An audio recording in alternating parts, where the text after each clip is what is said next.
मी दररोज कीर्तनाच्या माध्यमातून सांगतो, मुलगा कसा घडवायचा, मुलाला संस्कार कसे द्यायचे हे बापाच्या हातात नाहीये. मानवी जीवनातले पहिले जर सद्गुरु गुरु कोण असेल तर आपली आई आहे. मुलगा दारू पितो हे बापाच्या अगोदर आईला माहित असतं, कारण की संध्याकाळी 12 वाजता पोरगं दारू पिऊन ज्यावेळेस घरी येतं त्यावेळेस दार उघडायला बाप नाही जात, आई जाते. पण लेकरू एकूण तर एक असतं, आईला वाटतं जर आपण बापाला सांगावं तर बाप मारेल, काही पूर्व कमी जास्त करेल. म्हणून सर्व पोरांसाठी पैसे कमवण्यापेक्षा, पोरांसाठी धुरे कोरण्यापेक्षा, पोरांसाठी जमिनी घेऊन ठेवण्यापेक्षा पोरांसाठी संस्कार कमवा. तर 100% पैकी 40% म्हातारे पोराच्या दुःखानं दुःखी आहे, की ज्यांच्यासाठी आम्ही धुरे कोरले, ज्यांच्यासाठी आम्ही चारा चोरलाय, ज्यांच्यासाठी आम्ही एवढं सगळं काही केलं, आणि हे पोर शेवटी आम्हाला भाकरी सुद्धा घालत नाही. बाप चकावर सही करत नाही म्हणून हजारो बापाला पोरांनी मारलेले असे नावासहित नाव सांगू शकतो मी तुम्हाला. बापांना सुद्धा माझी विनंती, तुम्ही जर हुशार असाल तर मरेपर्यंत पोराच्या नावावर सातबारा नका करू.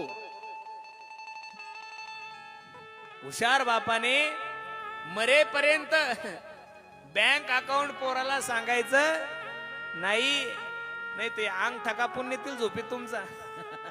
काय कापून नेतील? अंगठा कापून नेतील.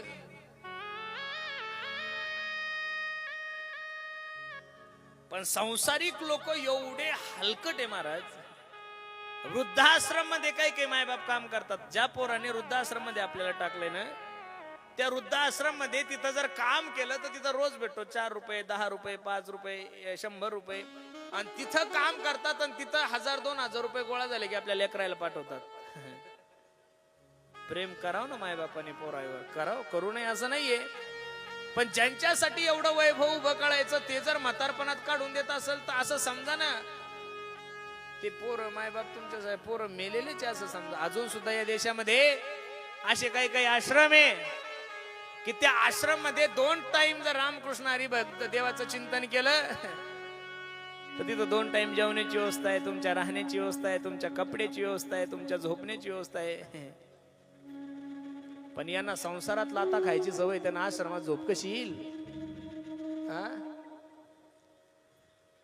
ज्यांना संसारात लाता खायची सवय, ज्यांना संसारात अपमान करून घ्यायची सवय, अरे गल्लीत पोरण मारलं तरी बाप दुसऱ्या दिवशी म्हणतो जाऊ द्या हो आपलंच पोरग. अरे फाशी घेणे येड्या,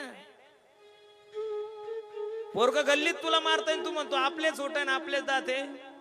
गल्लीत पोराने मारून सुद्धा जो बाप संसारात राहतो, आता याला हलकटाचा महामेरू म्हणलं तर चालेल ना, निर्लज्जाचा महामेरू.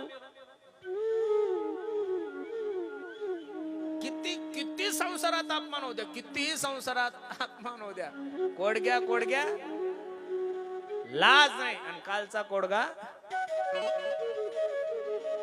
म्हणून संस्कार हा जीवनातला सगळ्यात मोठा दागिना आहे. काय? अरे संस्कार ज्या माणसाकडे, त्या माणसाकडे पैसे नसू द्या, त्या माणसाकडे कपडे फाटलेले असू द्या, त्या माणसाकडे जमीन नसू द्या, तो जेवढ्या मस्तीत जीवन जगतो तेवढा संस्कारहीन 50 एकरवाला सुद्धा जगू शकत नाहीये. प्रॉपर्टी एवढी आहे की 50 एकर जमीन आहे पण समाधान अजिबात नाही ना.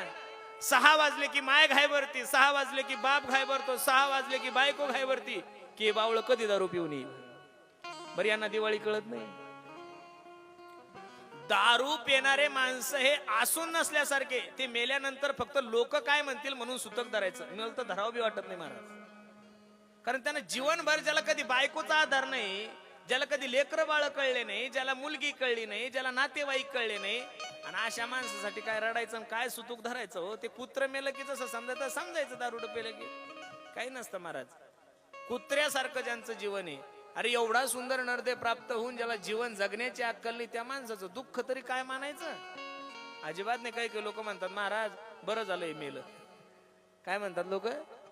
बरं झालं म्हणे महाराज, कपाळाचं कुंकू गेलं. लोक म्हणतात नवरा मेला, पण याचा असूनच काही फायदा नव्हता ना. नसल्यानंतर आनंदात सुखी जीवन जगतात. अरे आपल्या घरच्यांनी आपल्या मरणाची वाट पाहावी, आपल्या घरच्यांनी आपल्या मरणासाठी नवस करावा, नातेवाईकांनी आपल्या मरणासाठी नवस करावा, लेकरा बाळाने आपल्या मरण्यासाठी नवस करावा. माझी तरी विनंती, एवढं वाईट जीवन माणसानं जगूच नाही गड्यांना. स्वाभिमानी माणसाने कुपीभर घ्यायचं, ते बी झोपीत, लोकांना सांगायचं सुद्धा नाही. मस्त गरम चहा करायचा, पाटील त्यात औषध टाकायचं, मस्त 2 ग्लास घ्यायचे आणि अंगावर गोदडी घेऊन झोपायचं. सांगायचं सुद्धा नाही मला दवाखान्यात नाही काका. एवढा अपमान होण्यापेक्षा मेलेलं चांगलं आहे ना. म्हणून संस्कार हा जीवनातला सगळ्यात मोठा दागिना आहे. मायानो, म्हणून लक्ष देऊन ऐका.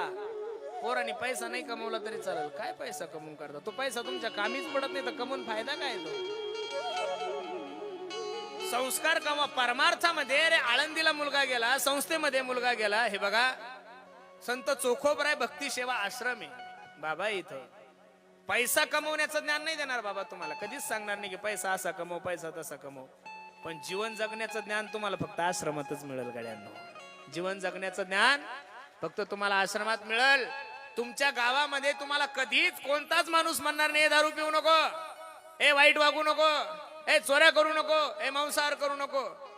त्यांना तर असं वाटतं यांनी दारू प्यावं, हे नालीत लोळले पाहिजे. हे तुमच्या आणि माझ्या जवळच्या लोकांची अपेक्षा असते. पण आश्रमात जरी एखादा दारुड्या गेला तर त्यांच्या मुखातून पहिला शब्द निघतो, ए बाळा अरे दारू पिऊ नको, चुकीचं आहे. साधूच्या जीवनाचं कार्यच लोकांना सुधरवणं. काय कार्य? म्हणून संस्कार हा जीवनातला सगळ्यात मोठा दागिना. सुनीती माता म्हणते, ए बाळा ऐक ना, काय त्या नाशिवंत मांडीवर जाऊन बसतोस रे? अशा मांडीवर जाऊन बस की तुला परत कधीच कोणी उठवणार नाही. कोण आहे ती? कोणाची मांडी? देवाची. कुठं असतो देव? जंगलात असतो. 5 वर्षाचं चिमुकलं लेकळं देवाला भेटण्यासाठी जंगलात निघालंय. आईला सांगितलं, आई मी 5 वर्षाचं लेकरू, मला भूक लागल्यानंतर काळजी करू नको, तुझी सगळी मनोकामना देव पूर्ण करेल. 5 वर्षाचं लेकरू जंगलाच्या दिशेने निघाला. नारदजी भेटले. नारायण, ए बाळा कुठे चाललास? माझ्या आईने सांगितलं जंगलामध्ये देव असतो आणि मी देवाच्या भेटीला चालू. वेडा झालास का तू? जंगलामध्ये हिंसर पक्षी असतात, वाघ असतात, सिंह असतात, नाश्ता म्हणून तुला खाऊन घेतील. त्यावेळी ध्रुव बाळाच्या मुखातून एक वाक्य खूप सुंदर निघलं. ध्रुव बाळ म्हणले, हो तुम्ही नारदजी नाहीये. तुला कळत नाही का हे विना दिसतोय, एवढी मोठी शेंडी आहे, देवाचं भगवंताचं चिंतन नाही. नाही तुम्ही नारदजी नाहीये. असं का बोलतोस बाळा? कारण की माझ्या आईने मला लहानपणी शिकवलं की ज्यांना नारदजी भेटले त्यांना देव भेटतो, आणि तुम्ही तर मला देवाच्या भेटीला चाललं, तुम्ही घरी जा म्हणतात तुम्ही नारदजी. ध्रुव बाळाची ती उत्कंठा, ध्रुव बाळाचं भगवंताविषयी असणारे निष्ठा, प्रेम पाहिल्यानंतर नारदजीच्या सुद्धा मुखात डोळ्याला धारा लागल्या. हे बाळा, पण देवाचं नाव तुला माहितीये का? मला काहीच माहित नाहीये. मला मग कोणता मंत्र? मग नारदजीने ध्रुव बाळाला जो मंत्र दिला तो किती गोड आहे पहा. ओम नमो भगवते वासुदेवाय. ओम नमो भगवते वासुदेवाय. ओम नमो भगवते वासुदेवाय. ओम नमो भगवते वासुदेवाय. हे वासुदेवाय प्रभु वासुदेवाय. वासुदेवाय प्रभु वासुदेवाय. वासुदेवाय प्रभु वासुदेवाय.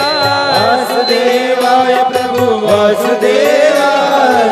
ओम नमो भगवते वासुदेवाय. ओम नमो भगवते वासुदेवाय. हे ओम नमो भगवते वासुदेवाय.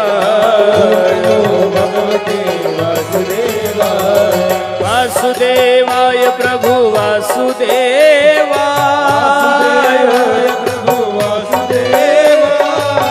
वासुदेवाय प्रभु वासुदेवाय. हे ओम नमो भगवते वासुदेवाय. ओम नमो भगवते वासुदेवाय.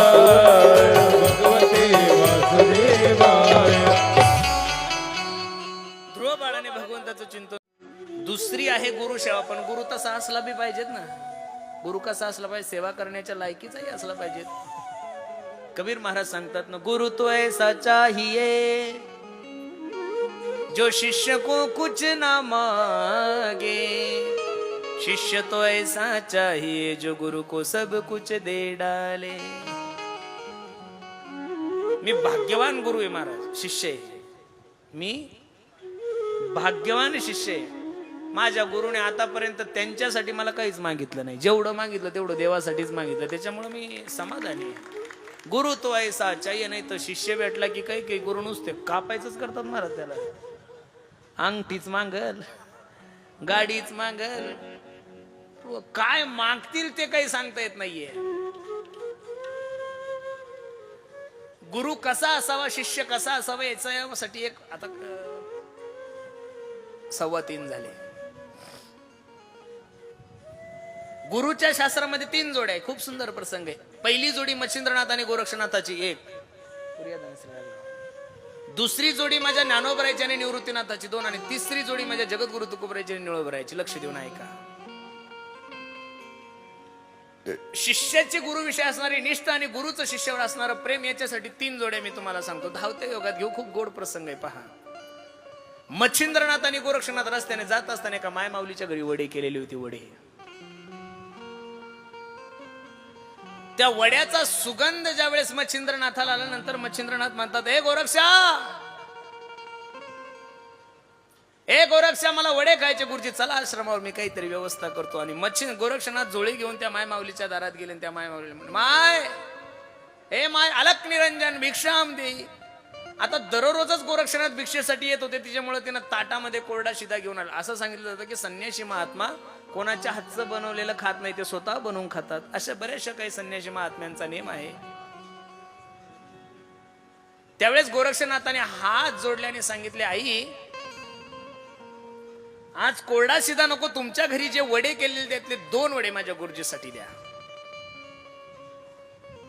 आता ती मायमाऊली एवढी काही धार्मिक नव्हती, नास्तिक होती. तिला काय महाराज लोकांशी ती म्हणे, का बे तुझ्या गुरुजीला बरं चांगलं चांगलं खा वाटतं. माईक बंद करा बरं, आवाज येणार, माईक बंद करा. गोरक्षनाथाने हात जोडले, ए आई, आतापर्यंत माझ्या गुरुजीने मला कधीच काही मागितलं नाही. मी जर 2 वडे देऊ शकलो नाही तर माझ्या शिष्यत्वाच्या नात्याला कलंक लागल ग. दे ना. गुरुविषयी असणारं प्रेम, गुरुविषयी असणारी निष्ठा, गुरुविषयी असणारी उत्कंठा पाहिल्यानंतर त्या मायमाऊलीने गोरक्षनाथाला प्रश्न केला, गोरक्षा, काय माय, किती प्रेम करतोस गुरुजीवर? मी माझ्या गुरुजीसाठी प्राण द्यायला तयार आहे. मी माझ्या गुरुजीसाठी प्राण द्यायला तयार. हे वाक्य ऐकल्यानंतर त्या मायमाऊलीने सांगितलं, एवढं प्रेम करतोस गुरुजीवर? हो, मग तुझा एक डोळा काढून दे, मी तुझ्या गुरुजीला वडे देते. क्षणाचाही न विचार करता डोळा काढला, त्या मायमाऊलीच्या हातात दिला आणि वडे घेऊन आश्रमात आले. एक हात डोळ्याला आणि दुसऱ्या हातामध्ये वडे. मच्छिंद्रनाथ वडे खात असताना मच्छिंद्रनाथाने गोरक्षनाथाकडे बघितलं, हे गोरक्षा, काय झालं डोळ्याला? काही नाही गुरुजी, रस्त्याने येत असताना थोडी काठी लागली, त्याच्यामुळे थोड्या वेदना होत आहेत. परत विचारलं, गोरक्षा, खरं सांग, काय झालं? काही नाही गुरुजी, रस्त्याने येत असताना थोडी काठी लागली, त्याच्यामुळे थोडं रक्त येत आहे. रागवले गुरुजी, खरं सांग. डोळ्याचा हात काढला तर डोळाच नव्हता. मच्छिंद्रनाथाने वडे खाणे थांबवलं. काय झालं वेड्या, डोळा काय झाला? गुरुजी, मी ज्या मायमाऊलीकडे वडे आणण्यासाठी गेलो, त्या मायमाऊलीने मला प्रश्न केला, किती प्रेम करतोस? मी सांगितलं, माझ्या गुरुजीसाठी मी प्राण द्यायला तयार आहे. त्या मायमाऊलीने मला डोळा काढून मागितला. गुरुजी, मी डोळा काढून दिला आणि वडे घेऊन आले. ढसाढसा रडायला लागले. मच्छिंद्रनाथ, वेडा झालास का रे? 2 वड्यासाठी कुठं डोळा काढून देत असतात का? गोरक्षनाथ रडायला लागले. गुरुजीचे चरण धरले आणि गुरुजीला सांगितलं, गुरुजी, त्या माय माऊलीने 2 वड्यासाठी फक्त माझा एक डोळा काढून मागितला. त्या माय माऊलीने त्या 2 वड्यासाठी माझी मान कापून मागितली असती गुरुजी, तरी मी तुमच्यासाठी दिली असती. एवढं प्रेम आहे माझं तुमच्यावर. आता एवढं प्रेम जो शिष्य गुरुजीवर करतो, ते गुरुजी काही तुमच्या माझ्या गुरुजी सारखे खेडकेकडे धरणारे गुरुजी असतील का? माश्या धरणारे मच्छिंद्रनाथ होते ना ते. कमंडलूतलं पाणी हातात घेतलं आणि हातातून कमंडलूतलं पाणी डोळ्यावर शिंपल्याबरोबर डोळा जसाच तसा. फक्त माझी विनंती असली, दृष्टांत कीर्तनात ऐका, कथेत ऐका, प्रॅक्टिकली करून पाहू.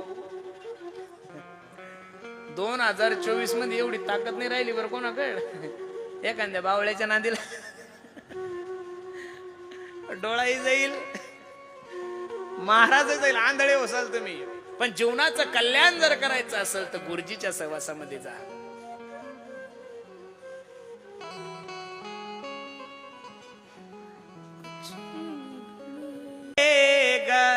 तुम्हारा गुरु शरण आने के बाद हर खुशी मिल जाएगी, चरणों में झुक जाने के बाद। फूल से जा करके पूछो छाई है कितनी बहार। एखाद्या फुलाला जाऊन विचारा, नाही फुला तू एवढा टवटवीत कसा दिसतो, एवढा गोड कसा दिसतो, एवढा सुगंधित तुझा आवाज काय येतो, ते फुल काय सांगतं पहा। फूल से जा करके पूछो छाई है कितनी बहार, रात भर कांटों पे सोया गली में आने के बाद, कुछ न बिगड़ेगा तुम्हारा गुरु शरण आने के बाद। कुछ न बिगड़ेगा तुम्हारा गुरु शरण आने के बाद, कुछ न बिगड़ेगा तुम्हारा गुरु शरण आने के बाद। हर खुशी मिल जाएगी, चरणों में झुक जाने के बाद।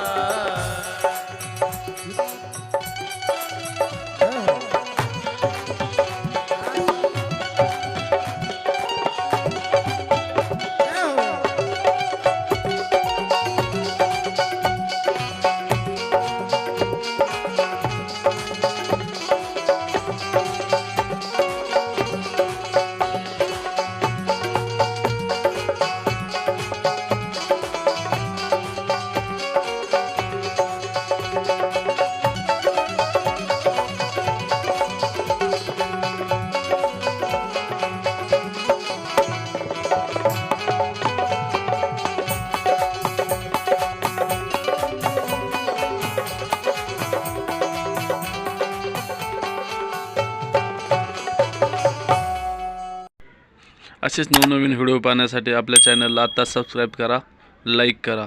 रामकृष्ण हरी मंडळी।